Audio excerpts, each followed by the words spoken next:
अब की बार हमारा पक्ष आरएलडी के आने के बाद और भी मजबूत हुआ है। तो मैं ये मानता हूं कि बहुत अच्छा परिणाम इस लोकसभा की जनता निश्चित रूप से बेहतर परिणाम देगी। आज सभी लोग सुरक्षित हैं। हमारी सरकार के दौरान इतना सुरक्षा का माहौल मिला है, किसी भी प्रकार की सुरक्षा के मामले को लेकर के किसी भी प्रकार की लोगों को कठिनाई नहीं है। तेजी से लोगों को आगे बढ़ने का अवसर मिला है। ये सब चीज़ें जो वातावरण आज हमारी भारतीय जनता पार्टी की सरकार ने दिया है, आदरणीय प्रधानमंत्री नरेंद्र मोदी जी के द्वारा दिया गया है, उत्तर प्रदेश की सरकार के द्वारा दिया गया है, ये छोटी बात नहीं है। भरोसा कर रही है, निश्चित रूप से भरोसा कर रही है। मोदी जी के प्रति एक इंच भर भी ये कोई गुंजाइश नहीं कोई बता सकता कि यहाँ मोदी जी ने अच्छा काम नहीं है। कि हम लोग पब्लिक में जाकर के पूछते हैं भाई मोदी जी की सरकार का काम अच्छा रहा है, सब लोग कहते हैं कि नहीं बहुत बेहतर रहा है। सरकार का काम है सड़क, बिजली, पानी, कानून व्यवस्था, चिकित्सा, शिक्षा, इन सब पर फोकस करने की जरूरत होती है। तो उसी को देखते हुए हमारी सरकार ने हर सेक्टर में फोकस करते हुए काम किया है। हम लोग तो केवल इतना ही जानना चाहते हैं कि समाजवादी पार्टी की जिस समय यहाँ पर सरकार होती थी, वो अपने समय की एक उपलब्धि इस क्षेत्र के अंदर बता दें। एक उपलब्धि मिलेगी नहीं। गुंडागर्दी, पलायन कराना, रंगदारी वसूल करना, लोगों को गुंडों के माफियों के माध्यम से थाने तहसील लोग को चलाना, यही समाजवादी पार्टी की एक उपलब्धि देखने को मिलती रही। जैसे कि हम लोगों का रुझान सामने आ रहा है, उसमें तो लग ही नहीं रहा कहीं कोई सामने मुकाबले में कोई है। अब कांग्रेस के समय में आपको पता है घोटालों के अलावा दूसरा कोई काम नहीं हुआ। लगातार कितने 30-40 घोटाले ऐसे सामने आए हैं जिन घोटालों के अंतर्गत लोग दुखी हो गए थे कि इतने लंबे चौड़े घोटाले किस तरीके से लोग करने का काम करते जा रहे हैं। उन्होंने देश के भले के लिए काम कभी नहीं किया है। देश के भले के लिए, देश को ऊंचाई तक पहुंचाने के लिए हमारी भारतीय जनता पार्टी की सरकार ने किया है और आज भारत का नाम विश्व पटल पर जाना जाने लगा है। ये कोई छोटी बात नहीं है। आर्थिक तंत्र मजबूत हुआ है। नमस्कार, स्वागत है आपका प्यारा हिंदुस्तान पर। मैं हूं आपके साथ शिप्रा सैनी। लोकसभा चुनाव की जो 80 सीटें हैं उत्तर प्रदेश की, उसमें से एक सीट है कैराना लोकसभा सीट। ये सीट हॉट सीट बनी हुई है क्योंकि कई वजह है, फिर चाहे वो हिंदुओं के प्लान का मुद्दा रहा हो या फिर यहाँ का आपराधिक रिकॉर्ड रहा हो। लेकिन इस सीट से इस बार बीजेपी ने मौजूदा सांसद जो हैं प्रदीप चौधरी, उन पर दांव लगाया है, यानी एक बार फिर से टिकट उन्हें ही थमाया है। तो ऐसे में यह देखना होगा कि क्या एक बार फिर से बीजेपी का जादू इस सीट पर चलेगा या नहीं। क्या जो समाजवादी पार्टी कांग्रेस पार्टी गठबंधन की प्रत्याशी हैं इकरा हसन, उन्हें चुनौती दे पाएंगे या नहीं। ये तमाम सवाल हम करेंगे जो मौजूदा सांसद हैं और उम्मीदवार हैं बीजेपी के प्रदीप चौधरी जी से। वो हमारे साथ हैं। सर, बहुत बहुत स्वागत है आपका। सवाल मेरा ये है कि क्या तैयारियां चुनावों को लेकर चल रही हैं और क्या समझते हैं कि इकरा हसन और साथ ही जो श्रीपाल राणा हैं जो बसपा के प्रत्याशी हैं, कितनी बड़ी चुनौती आप उन्हें मानते हैं या कंपटीशन है या नहीं है? देखिएगा, चुनाव में हमेशा बेहतर तरीके से परिणाम निकालने के लिए लोगों का सहयोग और आशीर्वाद की आवश्यकता होती है। उसके लिए हम लोग लगातार उनका आशीर्वाद लेने के लिए जनता के बीच में जा रहे हैं और बहुत अपार समर्थन और सहयोग हम लोग को मिल रहा है। जहाँ तक चुनौती का विषय है, पिछली बार 3 प्रमुख दल हमारे सामने चुनाव लड़ने का काम कर रहे थे, बसपा और समाजवादी और आरएलडी। बीएसपी अब की बार अलग चुनाव लड़ रही है, आरएलडी हमारे साथ आ गई है। तो 3 प्रमुख दलों के एक साथ लड़ने के बावजूद भी कैराना लोकसभा पर कमल खिलाने में लोगों ने कमी नहीं छोड़ी थी। अब की बार हमारा पक्ष आरएलडी के आने के बाद और भी मजबूत हुआ है। तो मैं ये मानता हूँ कि बहुत अच्छा परिणाम इस लोकसभा की जनता निश्चित रूप से बेहतर परिणाम देगी। आपने आरएलडी का जिक्र किया और यहाँ जब पश्चिमी उत्तर प्रदेश की हम बात करते हैं, इस क्षेत्र की बात करते हैं, तो किसान एक बहुत बड़ा मुद्दा बन जाते हैं, जाट वोटर्स एक बहुत बड़ा मुद्दा बन जाते हैं। तो ऐसे में आप समझते हैं कि आरएलडी के जो नेता हैं जयंत चौधरी, वो अच्छा खासा जाट वोट बैंक जो है वो कहीं ना कहीं अपने पाले में कर लेंगे? निश्चित रूप से सभी हमारे एक मुश्त होकर के सभी लोग बड़े उत्साहित हैं। गठबंधन होने के बाद बीजेपी की साइड भी और भाई आरएलडी की साइड के लोग भी सभी एकजुट होकर के चुनाव का बेहतर परिणाम में लगे हैं और अच्छा परिणाम निकलेगा।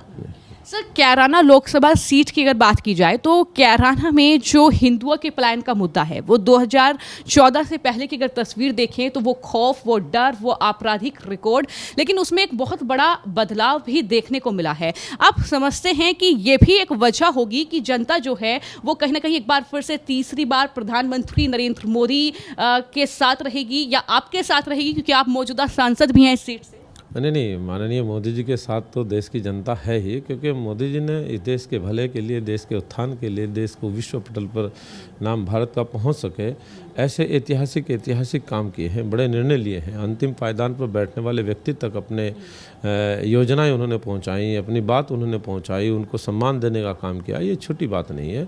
आज इस देश के प्रत्येक नागरिक के मन में मोदी है, और यही नहीं एक ही पक्ष है, सभी पक्षों का, यानी कि सभी जाति धर्म बिरादरी के लोगों का हमारी भारतीय जनता पार्टी को, गठबंधन को हमें सहयोग मिल रहा है और अच्छे तरीके से लोग समर्थन देने का काम कर रहे हैं। आप लोगों ने देखा है बाहर भी अभी कुछ लोग अपने आप ही खुद ब खुद ही इकट्ठा हो करके आ रहे हैं। इसी तरीके से टोलियां बना करके सभी वर्गों के लोग समर्थन देने के लिए लगातार जुटे हैं, और हम लोग गांव दर गांव जा रहे हैं। जहां भी गांव में जाते हैं वहीं अच्छे से सभी लोग उत्साहित होकर के कार्यक्रम का आयोजन कर रहे हैं। सर, यहाँ पर ये कहा जाता है कैराना में कि जो ये सीट है यहाँ पर विरासत और सियासत की लड़ाई है। एक तरफ जो है तबस्सुम हसन, उनकी पूरा पीढ़ी दर पीढ़ी जो वो है राजनीति में रहे हैं, एक तरफ आप हैं जो मौजूदा सांसद हैं, इससे पहले हुकुम सिंह जी यहाँ से सांसद रहे हैं। तो ऐसे में आपको क्या लगता है कि वहाँ पर दावा ये किया जा रहा है कि ये लड़ाई तो जो है इकरा हसन जीतने वाली है, क्योंकि यहाँ पर कुछ जातीय समीकरण ऐसे हैं, तो क्या कहेंगे इसको लेकर आप? नहीं, ये सब बिना वजह की ऐसी बातें निकल कर करने की कोशिश की जाती है। हम केवल इतना ही जानने चाहते हैं कि समाजवादी पार्टी की जिस समय यहाँ पर सरकार होती थी, उस सरकार के दौरान यहाँ दंगे, यहाँ झगड़े, यहाँ फसाद, यहाँ पलायन जैसी स्थिति, महिलाओं के साथ अत्याचार, महिला बाजार में जा नहीं सकती थी, कानों से कुंडल किस समय छिन जाए, किसान खेत तक जा नहीं सकता था, उसके पीछे बदमाश लगे रहते थे, गांव के लोग सो नहीं पाते थे, वो रात भर जाग करके घरों के पहरे देने का काम करते थे कि चोर दुनिया भर की लूट पिटाई करने का काम करते थे। व्यापारी अपने किसान लोग हमारे इधर हरियाणा में धान गेहूँ बेचने के लिए जाते थे, जैसे ही वहाँ से उधर से इधर लौट करके आते थे, यूपी की सीमा में जैसे ही घुसते थे उनके पैसे भी छीनते थे, उनको ट्रैक्टर भी छीनते थे, ट्रॉली भी छीनती थी, और मार पिटाई उनकी अलग से होती थी। और व्यापारियों से रंगदारी वसूल करना, व्यापारियों को पलायन के लिए मजबूर करना, बहुत बड़े स्तर पर यहाँ से लोगों ने पलायन करने का कार्य किया था। आज सभी लोग सुरक्षित हैं। हमारी सरकार के दौरान इतना सुरक्षा का माहौल मिला है, किसी भी प्रकार की सुरक्षा के मामले को लेकर के किसी भी प्रकार की लोगों को कठिनाई नहीं है। बड़े आराम तलब तरीके से, बड़े खुशहाल तरीके से लोग अपना जीवन जीने का काम कर रहे हैं और अपने कामों में व्यस्त हैं। तेज़ी से लोगों को आगे बढ़ने का अवसर मिला है। ये सब चीज़ें जो वातावरण आज हमारी भारतीय जनता पार्टी की सरकार ने दिया है, आदरणीय प्रधानमंत्री नरेंद्र मोदी जी के द्वारा दिया गया है, उत्तर प्रदेश की सरकार के द्वारा दिया गया है, ये छोटी बात नहीं है। आपने ये तमाम बातों का जिक्र किया, तो ऐसे में कानून व्यवस्था उत्तर प्रदेश में एक बहुत बड़ा मुद्दा, वो इसलिए क्योंकि जो प्रदेश के मुख्यमंत्री हैं वो जिस तरीके का एक्शन लेते हैं और कानून व्यवस्था को बनाए रखने के लिए वो हर संभव कोशिश करते हैं। लेकिन कैराना में मैं जानना चाहूँगी कि क्या कदम उठाए गए हैं कि यहाँ की कानून व्यवस्था बनी रहे, क्योंकि ये वो क्षेत्र है जहाँ पर हिंदू मुस्लिम करने की भरपूर कोशिश की जाती है, सांप्रदायिक बवाल करने की हर मामले में कोशिश की जाती है, लेकिन आपने क्या कदम ऐसे उठाए हैं? देखिएगा, ये सिस्टम सब उन दलों की सरकार में होता था। हमारी सरकार में ऐसा कुछ नहीं है। इन्होंने बहुत सारी, जैसे धारा 370 हटी, उस पर भी इन्होंने, विपक्ष के लोगों ने अनर्गल प्रकार की बातें पैदा करने की कोशिश की, कि लोगों के अंदर भय पैदा करने की कोशिश की कि धारा 370 हटाने का विषय होगा तो यहाँ दंगे होंगे, फसाद होंगे। लेकिन धारा 370-35 से भी हटी है, लेकिन उसके बावजूद भी किसी भी प्रकार का न तो दंगा हुआ, न कोई फसाद हुआ। शांतिपूर्ण तरीके से धारा 370 भी लागू हुई। इसी प्रकार के राम मंदिर के निर्माण को लेकर के भी विपक्ष ने अनावश्यक प्रकार की बातें करने का काम किया है, वो भी शांतिपूर्ण तरीके से सारा काम अच्छे से हो चुका है, जिसके लिए बहुत लंबे समय से लोगों को, देश के लोगों को इंतजार था। वो काम, ऐतिहासिक काम पूरा हुआ। देश आज बड़ा प्रसन्न है कि हमारे इस कार्यकाल में, हमारे समय में अपनी आंखों देखा राम मंदिर का निर्माण हुआ। ये छोटी बात नहीं है। लोग उस निर्णय को भी लोग सराहने का काम कर रहे हैं। हम लोगों के बीच में जा रहे हैं, किसी प्रकार की कोई समस्या नहीं है। बहुत अच्छे तरीके से लोग काम में लगे हैं। आप लोगों के बीच में लगातार जो है जनसंपर्क अभियान चला रहे हैं, लोगों के बीच जा रहे हैं। इन सब के बीच एक और जो बड़ा सवाल इस सीट पर उठता है वो ये है कि यहाँ पर चाहे हिंदू गुज्जर हो या मुस्लिम गुज्जर हो, यानी हार और जीत जो है वो गुज्जर तय करता है। आप एक गुज्जर लीडर हैं, तो ऐसे में टिकट आपको थमाया है। क्या लगता है कि जहाँ समाजवादी पार्टी और चाहे बसपा हो, बसपा जहां दलितों का वोट बैंक साधने की कोशिश भरपूर कर रही है, समाजवादी पार्टी जाहिर तौर पर उनका अपना एक खास वोट बैंक है, लेकिन आप कैसे सबको साथ लेकर चल रहे हैं? और क्या लगता है कि सारे जो कहीं ना कहीं यहाँ पर जाति समीकरण है वो तमाम लोग आपके साथ हैं? यहाँ हम लोग जाति धर्म बिरादरी देख करके वोट नहीं मांग रहे हैं। हम लोग तो सभी वर्गों का समर्थन हासिल करने का काम कर रहे हैं। भारतीय जनता पार्टी के साथ सभी वर्गों का समर्थन देखने को मिला है। पिछली बार भी लोकसभा 19 का जब चुनाव हुआ था उसमें भी अपार समर्थन सहयोग हमें मिला है और हमें जो भी बेहतर अपने क्षेत्र के लिए हो सकता हो, आप लोगों को मालूम होगा, देखा कि हमारे यहाँ क्षेत्र के अंदर पहले हाईवे अच्छे नहीं थे, हमने लग करके उसका प्रयास किया, बेहतर परिणाम निकाला। आज 5-5, 6-6 हाईवे हमारे क्षेत्र के अंदर बन करके तैयार हो गए। सहारनपुर, दिल्ली, मेरठ, करनाल, पानीपत, खटीमा, दिल्ली, देहरादून, शामली, अम्बाला और उधर से देहरादून से अम्बाला की तरफ एक और उधर सहारनपुर के पोर्शन में निकल करके जा रहा है। इन सब सिस्टम को ठीक करने का कार्य किया गया। बड़े बड़े हाईवे बने। रेलवे के सेक्टर में जितने बेहतर परिणाम निकालने की आवश्यकता थी वो निकाले गए। जैसे कि इलेक्ट्रिफिकेशन होना था, ट्रैक को सुधार में लाना था, स्पीड उसकी बढ़वानी थी, जहाँ के स्टेशन और हाल्ट बनने थे वहाँ हाल्ट बने। रेलवे स्टेशन को अमृत भारत योजना के अंदर शामिल करा करके पूरा करने का काम किया गया। स्टेडियम की स्वीकृति आना, शामली ज़िले के अंदर अस्पताल का बनना, ये सारे ऐसे ऐसे मुद्दे थे जो यहाँ जिनका परिणाम नहीं निकल पाता। हम लोगों ने प्रयास किया है, उनका परिणाम निकाला है और आज बेहतर वातावरण के अनुसार लोग अपना काम कर रहे हैं अच्छे से। यानी आप कह रहे हैं कि विकास जो है वो हुआ है और उस पर जनता जो है वो पूरा भरोसा कर रही है। भरोसा कर रही है, निश्चित रूप से भरोसा कर रही है। मोदी जी के प्रति 1 इंच भर भी ये कोई गुंजाइश नहीं कोई बता सकता कि यहाँ मोदी जी ने अच्छा काम नहीं किया। हम लोग पब्लिक में जाकर के पूछते हैं, भाई मोदी जी की सरकार का काम अच्छा रहा है? सब लोग कहते हैं कि नहीं, बहुत बेहतर रहा है। सरकार का काम ये सड़क, बिजली, पानी, कानून व्यवस्था, चिकित्सा, शिक्षा, इन सब पर फोकस करने की ज़रूरत होती है। तो उसी को देखते हुए हमारी सरकार ने हर सेक्टर में फोकस करते हुए काम किया है। आप लोगों ने देखा होगा कि पहले बिजली की हालत क्या होती है, घंटा 2 घंटा बड़ी मुश्किल से बिजली आती थी और खेत तक जाते थे किसान, तब तक बिजली भाग चुकी होती थी। किसानों के हित में भी किसान सम्मान निधि देना ये सबसे बड़ी बात है। इसके अलावा उत्तर प्रदेश की सरकार ने किसानों के बिलों को माफ़ करने का काम किया है और जो चीनी मिलें बंद पड़ी रहती थी, हमारी सरकार ने बंद चीनी मिलों को भी चलाने का काम किया है। सर, ये भी जानना चाहेंगे क्योंकि उत्तर प्रदेश की 80 लोकसभा सीटें हैं और जैसा कि समाजवादी पार्टी और कांग्रेस पार्टी का गठबंधन हुआ है, लेकिन आपका बीजेपी और आरएलडी का गठबंधन हुआ है, तो ऐसे में जो किसानों की राजनीति पश्चिमी उत्तर प्रदेश में खासतौर पर होती रही है, चुनाव आया और आंदोलन पर कुछ नेताओं ने, कह सकते हैं कुछ तथाकथित किसान नेता जो खुद को कहते हैं, उन्होंने किसानों को बैठा दिया। क्या लगता है, किसानों के बीच आप जा रहे हैं, क्या उनकी राय है, क्या उनका फीडबैक आपको मिल रहा है, किसानों की क्या प्रतिक्रियाएं आ रही हैं इस चुनाव को लेकर? मेरे क्षेत्र के अंतर्गत मोस्टली लोग किसान ही हैं। गांव देहात में जो रहने वाले लोग हैं वो सब किसान ही हैं। हम खुद भी किसान ही हैं। किसानों के मन में किसी भी प्रकार की दुविधा नहीं है। बहुत सम्मान से अपना लोग जीवन जीने का काम कर रहे हैं। उनको बेहतर व्यवस्थाएं, सुविधाएं। किसान को क्या चाहिए होता है? बिजली। किसान को क्या चाहिए? तो ट्यूबवेल का बिल में सहायता मिल जाए, वो सरकार ने देने का काम कर दिया। और भाई चीनी मिल को अच्छे से चलाने का काम कर दिया। और भाई किसानों के पेमेंट को सुनिश्चित करने का काम कर लिया। अब बहुत कम समय में किसानों का पेमेंट हम लोग सरकार के माध्यम से हो पा रहा है। पहले सालों सालों बीत जाता था जो किसान का पेमेंट नहीं होता था। सारी चीज़ों को फोकस करते हुए सरकार ने काम किया है। कहीं भी किसी भी सेक्टर को ऐसा नहीं है जो छोड़ा गया हो। मेरा एक और सवाल आपसे ये है कि अब जो आप चुनाव प्रचार कर रहे हैं और 19 अप्रैल को यहाँ पर मतदान होना है, तो ऐसे में आप क्या समझते हैं कि ये जीत आप जो दावा कर रहे हैं वो एक तरफा होने वाली है या फिर टक्कर होने वाली है?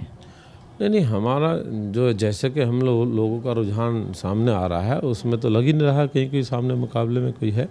बहुत उत्साहित लोग हैं। जैसे कि आपने भी जिक्र किया था कि समाजवादी और कांग्रेस एक साथ होकर के चुनाव लड़ने का काम कर रहे हैं। हम लोग तो केवल इतना ही जानना चाहते हैं कि समाजवादी पार्टी की जिस समय यहाँ पर सरकार होती थी वो अपने समय की एक उपलब्धि इस क्षेत्र के अंदर बता दें। एक उपलब्धि मिलेगी नहीं। गुंडागर्दी, पलायन कराना, रंगदारी वसूल करना, लोगों को गुंडों के, माफियों के माध्यम से थाने तहसीलों को चलाना, यही समाजवादी पार्टी की एक उपलब्धि देखने को मिलती रही। हमारी भारतीय जनता पार्टी के अंदर उपलब्धियों ही उपलब्धियां हैं। बहुत सारे सेक्टर में काम सरकार ने किया है और उधर कांग्रेस भी उनके साथ लगी है। अब कांग्रेस के समय में आपको पता है घोटालों के अलावा दूसरा कोई काम नहीं हुआ। लगातार कितने 30-40 घोटाले ऐसे सामने आए हैं जिन घोटालों के अंतर्गत लोग दुखी हो गए थे कि इतने लंबे चौड़े घोटाले किस तरीके से लोग करने का काम करते जा रहे हैं। उन्होंने देश के भले के लिए काम कभी नहीं किया है। देश के भले के लिए, देश को ऊंचाइयों तक पहुंचाने के लिए हमारी भारतीय जनता पार्टी की सरकार ने किया है और आज भारत का नाम विश्व पटल पर जाना जाने लगा है। ये कोई छोटी बात नहीं है। आर्थिक तंत्र मजबूत हुआ है सभी सेक्टर में। भारतीय जनता पार्टी की सरकार के आने के बाद, मोदी जी के आने के बाद देश ने तरक्की की है, देश ने आगे बढ़ने का अवसर मिला है और हम सब लोगों को एक अच्छा सम्मान देश के लोगों को मिल पा रहा है।